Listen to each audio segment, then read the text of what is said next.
할렐루야! 일주일 동안 여러분 어떤 삶을 살아오시다가 오늘 거룩한 주일을 맞이하러 나오셨습니까? 거룩한 주일이란 것은 우리 주일날 와가지고 앉아있는 것으로 성공하는 것이 아닙니다. 사실 주일의 성공은 언제 판가름되느냐? 월요일날 판가름됩니다. 주일날 드리는 이 예배의 성공은 언제 판가름이 되느냐? 월화수목금토가 판가름이 된다는 것입니다. 월화수목금토일을 주님과 상관없는 삶을 살아오시고 주일날 이 자리에 앉아 계신다면 그야말로 앉아있다가 돌아가시는 겁니다. 하지만 월화수목금토를 내가 정말 말씀 가운데 깨어 있었고 하나님의 말씀에 순종하려고 발버둥 쳤으며 내 매 순간이 주님과 함께하는 하루하루의 삶이었다면 오늘 주일은 어느 누가 뭐라 하든지 간에 여러분들은 주님과 함께 성공하는 주일이 될 수밖에 없다는 사실을 기억하시고 오늘 이 거룩한 주일, 지금까지 해오셨던 그 거룩한 일들을 이어서 하시는 복되고 거룩한 시간 될 수 있기를 부탁드립니다. 수준 높은 예배, 수준 높은 설교, 뜨거운 기도라고 한번 얘기해 봤을 때 어떤 것이 수준이 높은 설교일까라고 한번 생각해 보았습니다. 그리고 지금까지의 많은 성도님들과 대화를 나누고 또 여러 리서치들을 보고 그렇게 본 결과를 한번 종합해 보니까 수준 높은 설교라는 것은 앉아있는 성도들이 알아듣지 못하는 설교였습니다. 내가 이 말씀을 듣고 알아들으면 깊이가 없네. 말씀에 깊이가 없어. 어찌 내가 알아듣다니 말씀에 깊이가 없고 내가 오늘 못 알아들었으면 목사님 설교가 너무 수준이 높아가지고 알아들을 수가 없네. 그렇게 되더라는 겁니다. 기도도 마찬가지였습니다. 뜨거운 기도, 여러분이 생각하는 이 뜨거운 기도, 뜨거운 집회 하면 머릿속에 먼저 팍 떠오르는 것이 이거일 수 있습니다. 쥐야 하고 옆에서 막 울어주고 막 하면 넘어지고 막 입에 거품 물고 눈물 질질 흘리고 이러면은 어이구야 그거 참 뜨겁네. 교회가 어떻네. 참 뜨거운 교회네. 이렇게 표현을 하였습니다. 근데 중요한 건 그것이 아니었다는 거죠. 저는 오늘 다짐합니다. 저의 설교는요 항상 수준 낮은 설교를 할 겁니다. 절대로 수준 높은 설교하지 않으리라고 또 다짐해 봅니다. 또 기도 또한 마찬가지입니다. 여러분, 기도라는 것은 하나님과 나와의 대화입니다. 그 속에서 분명히 눈물이 날 수도 있지요. 그리고 통성으로 뜨겁게 기도할 수도 있습니다. 그리고 혹은 방언으로 기도할 수도 있겠지요. 근데 그것이 뜨겁고 뜨겁지 않음을 분별할 수는 없다라는 겁니다. 우리 한나의 기도 혹시 기억합니까? 한나의 기도. 엘리 제사장이 한나의 기도를 보면서 술 먹지 말아라고 얘기했던 것처럼 성경 보면 이렇게 표현되어 있습니다. 입을 우물우물 걸으면서 기도했다는 거예요. 소리가 나지도 않고 그렇다고 울부짖지도 않고 그런다고 입은 또 가만히 있는 묵상 기도는 아닌데 입은 하고 있는데 그것이 이것도 아닌 저것도 아닌 기도였다는 겁니다. 그때 엘리 제사장은 그를 책망했지요. 하지만 하나님께서는 그 기도를 들으셨다는 겁니다. 우리가 생각하고 있는 수준 낮은 설교, 뜨거운 기도, 과연 그것이 무엇인가 한번 생각해 보시면서 정말 오늘도 이 정말 수준 낮은 설교에 여러분이 큰 은혜 받을 수 있기를 간절히 소망합니다. 오늘 본서를 통하여서 베드로 후서를 통하여서 저는 조금 안타깝지만 원문을 조금 얘기할 수밖에 없는 상황에 사실 이르렀습니다.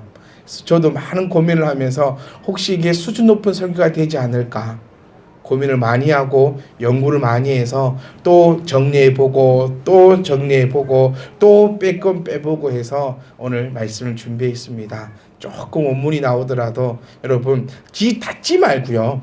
귀를 열어놓으시면 충분히 들리도록 말씀 전하겠습니다.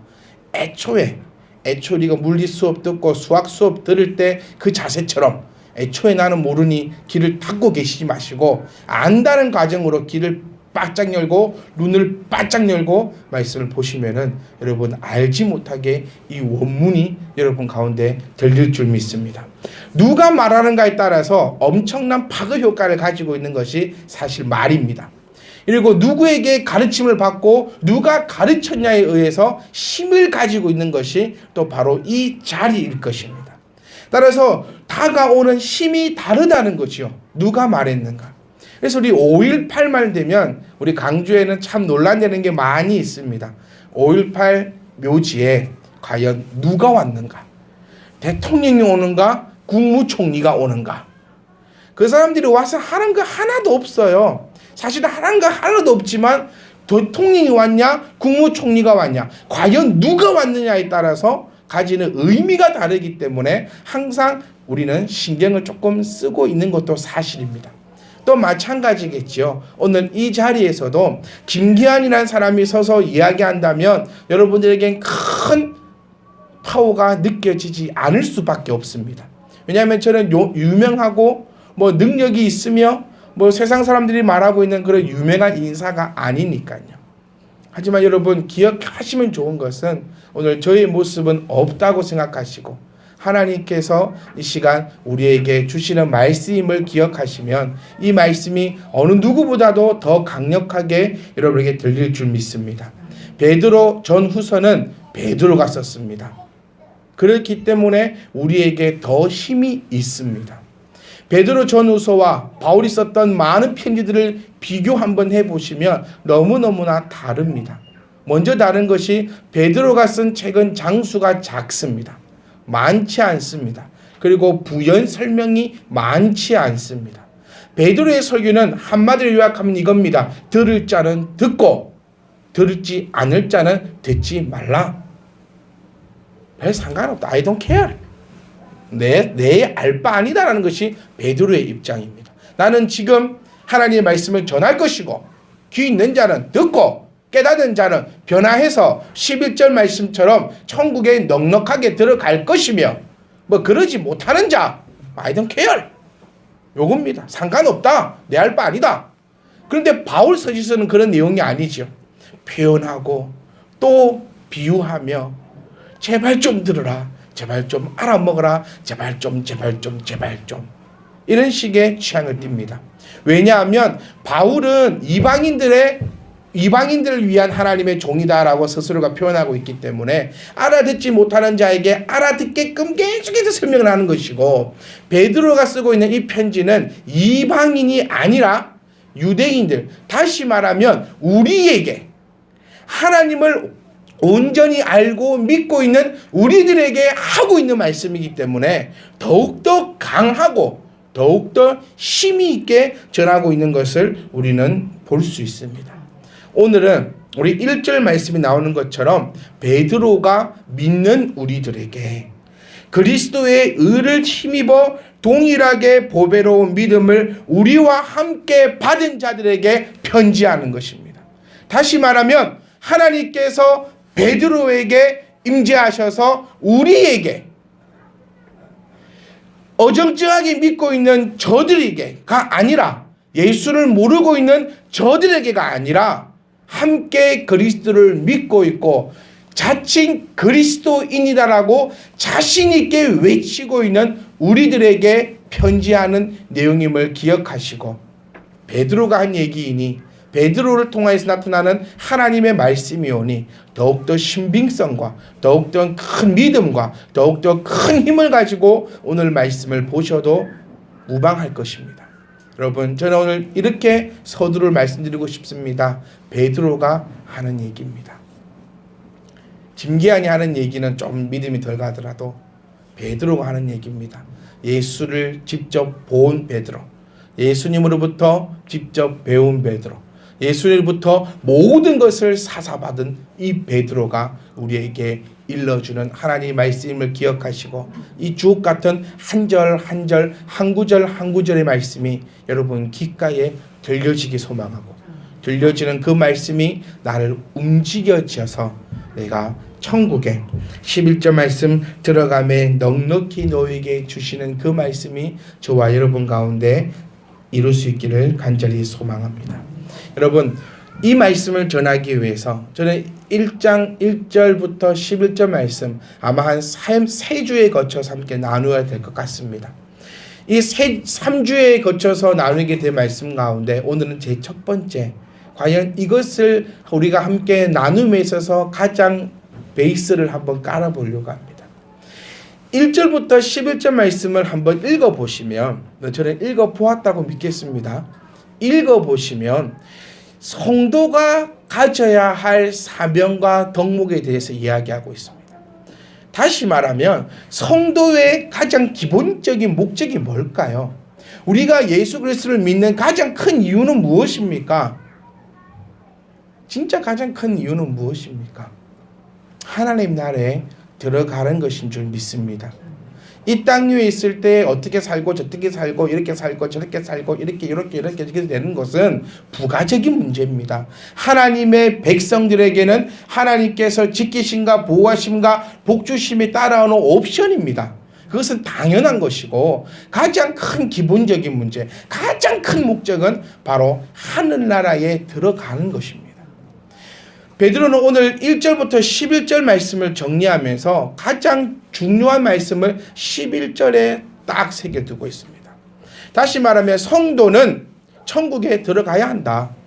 그리고 성도는 어떠한 자가 성도이냐 1절부터 10절까지 이야기해 주고 있습니다. 그리고 이런 자는 어떻게 된다? 이와 같이 하면 11절입니다. 이와 같이 하면, 그러니까 1절부터 10절까지 내용을 적어놓고 이와 같이 하면 우리 주 곧 구주 예수 그리스도의 영원한 나라에 넉넉하게 너 들어감을 넉넉히 너에게 주시겠다. 좀 무서운 말일 수 있습니다. 교회 안에 있는 우리를, 예수를 믿고 있는 우리를, 자칭 그리스도인이라고 얘기하고 있는 우리가 넉넉하게 천국에 들어갈 수 없다는 이야기입니다. 이와 같이 하는 자, 이와 같이 하는 자에게 넉넉히 들어감을 주께서 허락하시지, 이와 같이 하지 않는 자에게는 천국에 확증할 수 없다라는 것입니다. 우리는 구원받았습니다. 아멘. 그리고 그 구원을 완성해 가는 과정입니다. 다시 말하면요, 이와 같이 하는 자는 구원이 완성되었다는 얘기죠. 우리는 구원을 받았으며 그 구원을 완성해 가고 있는 그 과정인데, 이와 같이 하는 자 넉넉하게 들어간다. 즉 완성되었다. 저와 여러분들이 이 아름다운 구원이 완성되는 날이 될 수 있기를 간절히 소망합니다. 베드로는 첫 절에 시작하면서 자신을 두 가지 호칭으로 지금 소개하고 있습니다. 1절 말씀 보시면 예수 그리스도의 종이며 사도인 시몬 베드로는 이라고 얘기하면서 자기의 호칭을 두 가지로 얘기합니다. 먼저 한번 살펴볼 호칭 종입니다. 이 종은 헬라어로 둘로스라고 쓰여지고 있습니다. 둘로스는 당시 사회에서 주인에게 완전히 예속되어 있는 노예를 가리키고 있습니다. 왜 제가 원문을 말씀드리냐면요, 저는 웬만한 원문 말씀 안 드리려고 합니다. 왜냐하면 저도 잘 모르겠고 또 잘 못 알아들을 것이며 혹시 수준 높은 설교가 될까 싶어서 잘 말씀을 안 드리는데, 한글말로는 그냥 종이라고 되어 있는데요, 이 종이 우리 한국어로 봤을 때도 어떤 종인지 알 수가 없습니다. 파트타임 종인지, 온전히 집에서 살아가는 종인지, 태어났을 때부터 이 세속되어 오는 종인지, 뭐 살아오면서 죄를 지어가지고 니부터 종이 된 종인지, 그것을 알 방법이, 이 종이란 단어 가지고는 우리 한국말로는 알 수 있는 방법이 없기 때문에 우리가 원문을 한번 보셔야 되기 때문에 조금 말씀을 드립니다.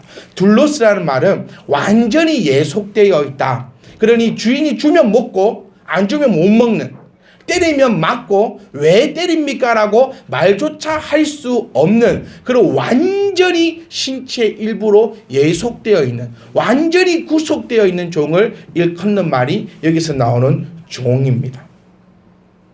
베드로는 이 사실을 얘기하면서 너희와 나, 지금 베드로가 처해져 있는 입장은 모든 성도들 위해 군림하고 있는 자세입니다. 베드로가 원한 것은 아니었지만 어느새 그는 최고의 권력자처럼 위에 높이 서 있는 자기 자신을 발견하게 됩니다. 그를 자기는 스스로 그리스도의 둘러스 종이라 표현하면서 그냥 어정쩡한 종이 아니라 완전히 예속되어 있는 종, 어쩌면 너희보다 나의 신분이 더 낮은 자다라는 겸손함을 표현해 주고 있습니다. 근데 두 번째 단어 바로 사도입니다. 사도의 원문을 보시면 헬라어로 아포스톨로스라고 적혀 있습니다. 아포스톨로스. 자, 이 말은 보냄을 받은 자라는 뜻을 가지고 있습니다. 보냄을 받은 자라는 말을 조금 더 풀어 얘기하면 예수 그리스도의 권위를 위임받은 자라는 의미를 가지고 있습니다. 다시 말하면 우리로 개념으로 해보면 특사 정도의 개념을 가지고 있습니다. 특사, 대통령의 특사는 대통령이 가지고 있는 권한을 위임받아서 가서 하는 것입니다. 그 특사가 사인한 것에 대해서 돌아와서 대통령도 그 사인을 무효화시킬 수 없는 것이 보냄을 받은 자입니다. 그럼을 통하여서 베드로는 자기의 권위 또한 내세우고 있습니다. 나에게 권위가 있는 것이 아니라 나를 보내신 자 예수 그리스도의 권위를 내가 가졌으니 너희는 말씀에 굴복하라 라는 의미를 가지고 있다는 것입니다. 그러니까 지금 베드로는 시작부터 어렵게 시작해 줍니다. 베드로의 전후서는 단어 하나하나가 너무너무나 어렵습니다. 풀지 않고 있기 때문에 그 단어를 우리가 파악하기가 너무 힘든데 벌써 시작부터 그리스도의 종, 사도된 시몬 베드로는 이라고 표현하면서 너무너무 듣는 자에게 벌써부터 혼돈을 줍니다. 다시 한번 얘기해 보면요. 베드로는 종입니다. 하지만 그 베드로는 예수 그리스도의 권위를 가진 자입니다. 오늘 이 자리에 서서 말씀을 전하고 있는 부족한 목사도 이 두 가지의 마음을 갖고 있습니다. 여러분이 말씀을 들을 때도 이 두 가지의 심정을 가지고 들으셔야 됩니다. 제가 자주 하는 얘기가 있습니다. 목사의 권위는 말씀에서 나온다는 것입니다. 베드로는 그것을 그대로 보여주고 있습니다. 나는 베드로로 말할 것 같으면 정말 너희들보다 더 부족한 종 중에 종이다. 너희는 최소한 종은 아니지 않느냐? 나는 종이다. 그런데 나는 예수 그리스도께서 보내셨기 때문에 내 말에는 권위가 있음을 너희가 듣고 알고 그것을 그대로 따라갈 수 있기를 바란다라는 의미를 가지고 있다는 것입니다. 요것부터가 안 되면 여러분 11절 말씀에 넉넉함을 받을 수 없다라는 것이죠. 오늘 쏟아지는 말씀을 들으면서 니나 잘해라 혹은 한 귀로 듣고 한 귀로 흘려버리고 아무런 변화가 일어나지 않는다면, 아무런 역사가 일어나지 않는다면 죄송한 얘기지만 천국에 들어가지 못한다는 말은 저는 하지 않습니다. 왜냐하면 그것은 제가 가지고 있는 권한이 아니니까요. 하지만 말씀에 의하면 넉넉함은 받지 못한다라고 표현되어 있기 때문에 정말 저와 여러분들이 이 11절 말씀 넉넉함이란 단어에 좀 마음을 두고 내가 생각을 하면서 조금 말씀을 볼 수 있기를 원합니다. 자, 이미 우리는 이렇게 알았습니다. 베드로 후서 1장 1절 지금 말씀을 전하고 있는데 이것은 종이며 사도의 입장으로 동일함을 입은 백성들에게, 다시 말하면 예수를 제대로 알고 있는 너희들에게 편지한 내용인데, 이 사람들에게 2절입니다. 은혜와 평강이 너희에게 더욱 많을지어다 라고 베드로는 축복합니다. 근데 그 앞에 단성 하나 붙는데 하나님과 우리 주 예수를 알므로.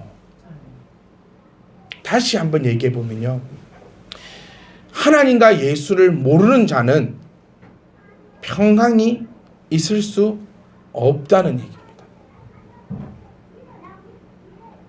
분명히 단서가 하나님과 우리 주 예수를 알므로 은혜와 평강이 너희에게 더욱 많을지어다.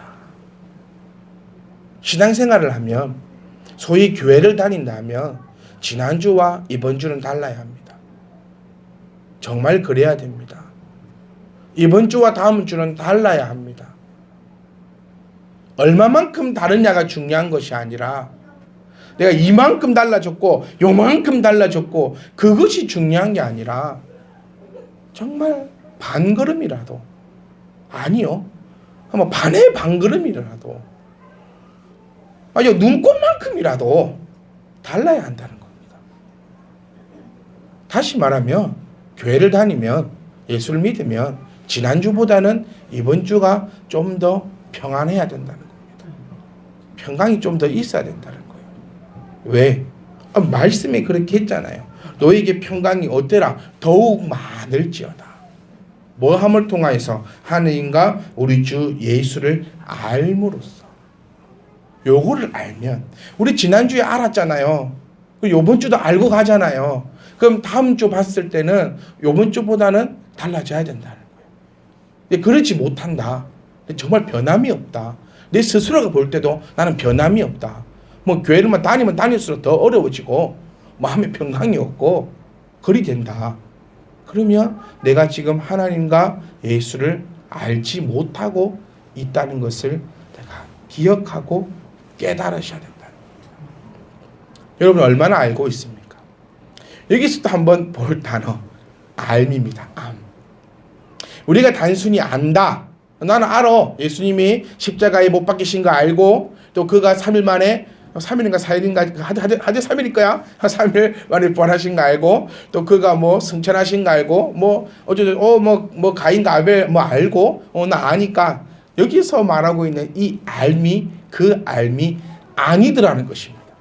여기서 말하고 있는 알은 일반적인 지시를 뜻하는 헬라어 그노시스가 있습니다. 그러니까 알미라는 단어에 두 단어가 있는데, 첫 번째 단어가 그노시스, 그리고 두 번째 단어는 에피그노시스, 이 두 개가 있습니다. 알미라는 단어를 보편적으로 사용하는 단어가 그노시스와 에피그노시스. 근데 여기서 사용된 단어는 그노시스가 아니라 베드로는 에피그노시스를 사용했다는 겁니다. 자, 그노시스는 뭐냐? 일반적인 지시를 뜻하는 겁니다. 그러니까 일반적으로 알아간다는 겁니다. 다시 말하면 가인과 아벨을 알아가는 겁니다. 베드로가 누군지 알아가는 겁니다. 네, 아브라함이 누군지 알아가는 겁니다. 이것을 그노시스라 표현합니다. 그런데 에피그노시스라는 말은 기독교로 개종하여서 구원을 얻는데 꼭 필요한 결정적인 하나님의 지시를 말하는 것입니다. 그러니까 조금 어렵지요. 다 표정이 너무 또 수준 높은 설교가 될까 봐 걱정이 되는데, 다시 한번 얘기해 보면, 여기서 말하고 있는 이 알미라는 것은 내가 지식적으로 얼마나 알고 있는가를 얘기하고 있는 것이 아니라 그리스도가 내 안에 얼마나 강력하게 임재하고 계시는가에 대한 알미라는 거예요. 100번 알아도 한 번 보는 것만 못하다는 얘기가 있습니다. 100번 들어도 한 번 보는 것만 못하다는 얘기가 있다는 거예요. 내가 100번, 1000번, 10,000번 설교를 듣고 성경을 보고 지식을 가지고 알고 막 성경 동화를 막 유수찬란하게 이야기할 수 있고 목사보다 더 잘 많이 알고 있는 그 성경에 대한 지식을 가지고 있다 할지라도 이 에피그노시스, 구원을 얻는 데에 필요한 이 다시 말하면 나의 이 모든 것을 이끌어가는 그 하나님의 완전하신 알을 알고 있지 않는 자는 알을 안다라고 얘기할 수 없다라는 것입니다. 다시 말해서 에피그노시스는 구원을 받는 데에 필요한 알미고요. 그노시스는 예수 그리스도를 믿음을 통하여서 획득되어지는 알미입니다. 가인과 아벨 모르면 지옥 갑니까? 아닙니다. 그러면 대한민국의 100년 역사상 천국 간 사람 별로 없어요. 우리라고 천국 갈 수 있다고 컷을 칠 수 있습니까? 네? 뭐 가인과 아벨은 알겠죠. 우리도 그 정도는 알겠죠. 그 정도 모르면 큰일 납니다.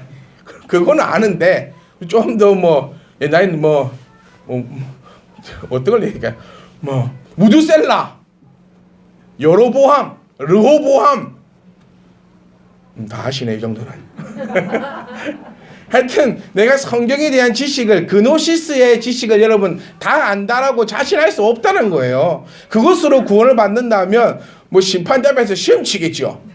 얼마나 알고 있는가? 시험 쳐가지고 몇 점 통과, 몇 점 지옥 이런 얘기겠죠. 그게 아니라 구원을 받는 데 필요한 알미라는 것은 에피그노시스, 그 지식과 요 알, 지금 베드로가 말하고 있는 이 알은 그 알미 아니라는 사실입니다. 한번 기억해 보십시오. 한번 생각해 보십시오. 벌써 시간이 다 돼가지고 여기까지만 해야 됩니다. 한 5주 가겠네요 이러면. 자, 지금 베드로는 우리의 가운데 강력하게 이야기하고 있습니다. 내가 누구냐라는 것을 얘기하면서 자신이 이야기하고 있는 이 말씀의 권위를 세우고 있습니다. 그러니까 너희가 허투루 듣지 말라는 얘기예요. 그냥 뭐 주변 어른이, 주변 사람이 잔소리 한번 하는 것처럼 허투루 듣지 말고 11절 말씀처럼 이와 같이 하는 자가 넉넉함을 받으니까 너희는 이 한 구절 한 구절 말씀에 집중하여서 하나님의 말씀을 들어라 라고 얘기한 것이 1절입니다. 그리고 나는 아무나게 얘기하지 않는다. 바울을 보십시오 여러분. 바울이 참 잘한 것이 변론이거든요. 근데 바울 서신서를 조금 더 자세히 보시면 아무나 하고 변론하지 않았다는 사실이 딱 드러납니다. 아무나 하고 변론하지 않습니다. 바울이 변론한 자는 그 말을 알아들을 수 있는 자와 변론합니다. 어느 정도 고등의 지식이 있는 자, 이 말을 했을 때에 깨달을 수 있는 자, 이 말을 했을 때에 이성과 지성과 지식과 판단으로 나와 함께 이야기할 수 있는 자와 바울은 이야기하고 변론한 것을 우리는 발견할 수 있습니다. 바울도 마찬가지 입장입니다. 내가 지금 전하는 이 편지, 내가 지금 하고 있는 이 하나님의 말씀 아무나에게 하는 거 아니다. 누구에게? 나와 함께 동일하게 그리스도의 은혜에 들어있는 자, 들어서 변화할 수 있는 자, 천국에 넉넉히 들어갈 수 있는 자에게 내가 이야기하는데, 그런 너희들은 무엇가 있어야 된다? 하나님을, 예수님을 아는 지식이 있어야 하는데, 그 아는 지식은 성경을 얼마나 읽었냐, 아냐, 그런 그노시스의 지식이 아니라 구원을 받는 자에게 필요한, 교회 생활을 하면서 얻어지는, 획득하는 그런 삶이 아니라 구원을 얻는 데에 원초적으로 필요한 에피그노시스, 그 구원받은 자의 그 암, 다시 말하면 구원받은 자로서의 그 아름다운 삶, 구원받은 자로서의 그 아름다운 변화함. 저는 여러분들에게 오늘 마지막 메시지로 던지고 싶은 것은 이겁니다. 지난주와 이번 주 달라지셨습니까? 이번 주와 다음 주 달라지시겠습니까? 혹시 우리는 그노시스, 이것은 탐닉하고 있습니다. 성경 공부하기 원합니다. 배우기 원합니다. 배우면서 기쁨이 넘쳐나고 있습니다. 내가 이전에는 왜 몰랐을까 하며 한탄도 하고 있습니다. 하지만 신앙생활을 하면서 획득해지고 얻어지는 이 암만큼 나의 본질적으로 하나님을 알고 그리스도를 아는 이 에피그노시스의 알을 내가 가지고 있는지 한번 생각하고 살펴보시기를 간절히 소망합니다. 사랑하는 성도 여러분, 우리는 천국에 넉넉하게 들어가야 합니다. 신앙생활 진짜 속된 말로 쎄 빠지게 하고, 헌금도 쎄 빠지게 하고, 봉사도 쎄가 빠지게 해놓고, 정말 천국에 들어갈 때 들어가니 못 들어가니 막 얼마나 비참합니까? 문 앞에 서서 기웃기웃거리고 날 부르실지 안 부르실지 얼마나 그 조마조마한 그런 신앙이 아니라, 오늘 베드로가 우리에게 강력하게 얘기해 줬습니다. 이와 같은 자는 넉넉하게 들어간다. 넉넉함을 받는다. 넉넉함이 뭐죠? 부족함이 없다는. 그러니까 따놓은 단상이라는 겁니다. 구원을 완성했다는 얘기입니다. 어떤 자? 위와 같은 자들. 성도 여러분, 하나님과 예수 그리스도를 제대로 알 수 있기를 간절히 소망합니다. 그를 통하여 다음 주 우리가 만날 때는 오늘과는 달라야 합니다. 그것입니다. 그것으로 다음 주에도 말씀을 나눌 때에 우리는 이 말씀으로 기뻐해야 됩니다. 이 말씀으로 눈물도 흘려야 됩니다. 이 말씀으로 용기도 얻어야 합니다. 성도 여러분, 기억하십시다. 이와 같은 자는, 이와 같이 하는 우리들은 천국에 예수 그리스도의 영원한 나라에 들어감을 넉넉하게 우리 주께서 주실 줄 믿습니다. 여러분, 기억하시면서 말씀으로 승리하시는 한 주간의 삶이 되기를 주의 이름으로 축복합니다.